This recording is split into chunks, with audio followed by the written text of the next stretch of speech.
up, everyone? Corey Parks here with Hydro Help 911. I wanted to shoot a quick series for y'all to talk about the 4 ways that moisture or water gets into your crawl space or basement. The first one here is pretty simple. As y'all can see, it's a plumbing leak. This is probably the easiest one to fix. The fix for that would be to simply call out a plumber, or if you have some ability yourself to go into there and fix the leaking pipe or patch it or whatever the case is, then that's it. There's 3 more that we're going to talk about, but just wanted to get the first one out of the way. The other 3 will be a little bit more in depth, so make sure you check out the next video in this series. Have a good day. What's up, everyone? Corey back here again to talk about the 4 ways that moisture and water gets into your crawl space and or your basement. The first video of this series, we talked about a plumbing leak, pretty straightforward. The second one that we're going to talk about is the groundwater. That groundwater getting into your crawl space or finding its way back into your basement. Where is this groundwater coming from? It could be multiple different areas. Sometimes it's the draining around the house. Sometimes it is your gutters. Your gutters being clogged and full and not being cleaned out enough. It could be that your gutter downspouts do not extend far enough away from your house. Or it could be just from groundwater seepage or hydrostatic pressure pushing water up. A lot of people know it as the water table, but as that water table rises, then that water is going to infiltrate into your crawl space, your basement. And this is important because water wreaks havoc on everything else. Mold starts growing, starts pulling your insulation down. Termites like dark, damp places, which just so happens to be your crawl space. Water can cause your foundation to settle unequally. One side settles, 6 inches this year, another side settles only 1 inch. That's going to cause problems over time. It's going to cause sheetrock issues. It's going to cause your floors to be sloping or sagging. The point of that is that water causes a lot of issues, and the goal and what you should be shooting for owning a home is getting any amount of water. The more water you can get away from your house, the better. This is the exact opposite, for our human bodies. We need a lot of water. Your house does not need water. Get it away. Y'all stay tuned for the next video in this series, and we'll talk about number 3, and then the next video will be number 4. Have a good day. What's up, everyone? Corey back again. Again, just following up on our series that we have spoken about to introduce you into the 4 ways that water or moisture makes its way into your crawl space or basement. The first video of this series was a plumbing leak. That's easy. That's an easy fix. Call a plumber or go under there and fix the leaking pipe. Number 2 was groundwater. Briefly hit on that. Just talking about getting as much water away from your house. Roof water, water that's running down, back of your property. Make sure it don't run into your house. Make sure it runs away and around you from your house. But the third thing that we're going to talk about in this video is the humid air. We live, in North Carolina, and it is a hot, humid environment from April to November, April through October-ish. Very hot, humid environment, and we know it to be 90, 95 degrees outside, and oftentimes it's 90, 95% humidity, 80% humidity, 85% humidity. Humidity's high. So how does this affect your crawl space or your basement? Don't affect your basement as much because you do not have open foundation vents. And when we say foundation vents, what we're talking about is if this is your house, this is your crawl space, most houses have foundation vents around it, which is represented by the X's that I'm drawing, and they're all the way around.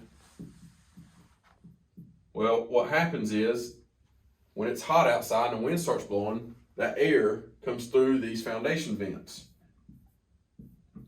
Well, when that air comes through the foundation vents, that air is carrying humidity, which is a form of moisture in and of itself.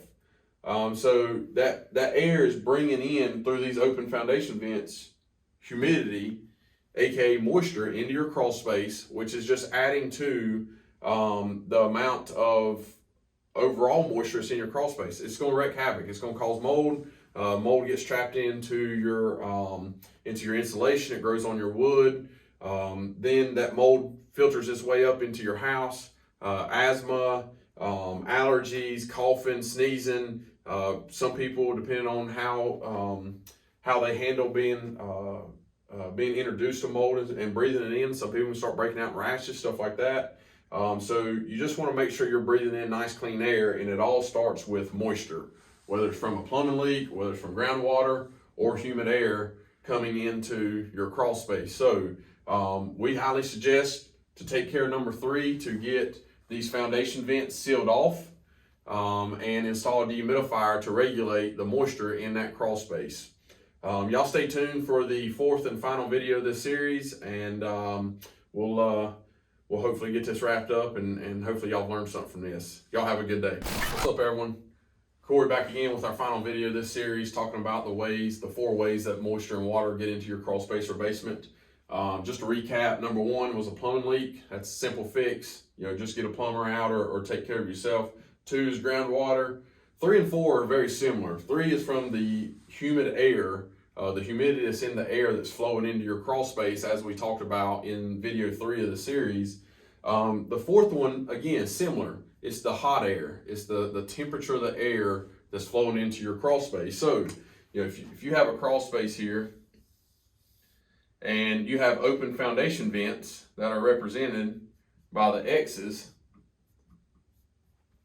and then you have, of course, you have plumbing or duct work. You have an HVAC system under there. What happens is this air will flow through these vents that way, and when it gets inside this crawl space, and that hot air, that 90-degree air touches this HVAC system that is running your air conditioning for your house. That HVAC system may be 60 degrees. When that hot air hits that surface of that HVAC system, or the ductwork, or your plumbing or sewer pipes, it's going to instantly create condensation. It's no different than if you go get a glass of ice water, put ice in it, put water in it, take it outside on a late spring, summer, or early fall day and leave it sitting out there. Come back in about 5 minutes and see how much condensation that glass has on the outside of it. And if you pick that glass up, you'll see how much water is sitting under that glass. That's no different than what's going on in your crawl space when that hot air, temperature-wise, and then also back to number 3, the humidity it's carrying is also put more moisture due to condensation that's occurring in your crawl space. And if you go into your crawl space during the summer, during late spring, summer, or fall, if you look at your ductwork, a lot of times if you grab that ductwork and squeeze it, a lot of times there'll be water or moisture that run down your hand. You can see little puddles sitting under the ductwork where it's dripping.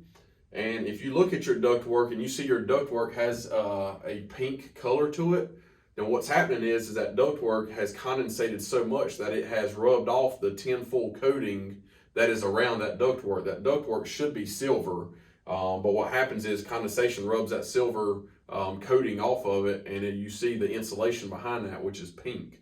So if you have pink ductwork in your crawl space, you know that you've had high humidity more than just one time. That's something that takes time and time again for that to happen. So hopefully y'all have learned something from this quick series about the ways that moisture and water get into your crawl space or basement. If you have any questions, reach out to us. You can give us a call, 704-813-9554, or you can look us up online at hydrohelp911.com. And don't forget to subscribe to our YouTube channel down below. See y'all.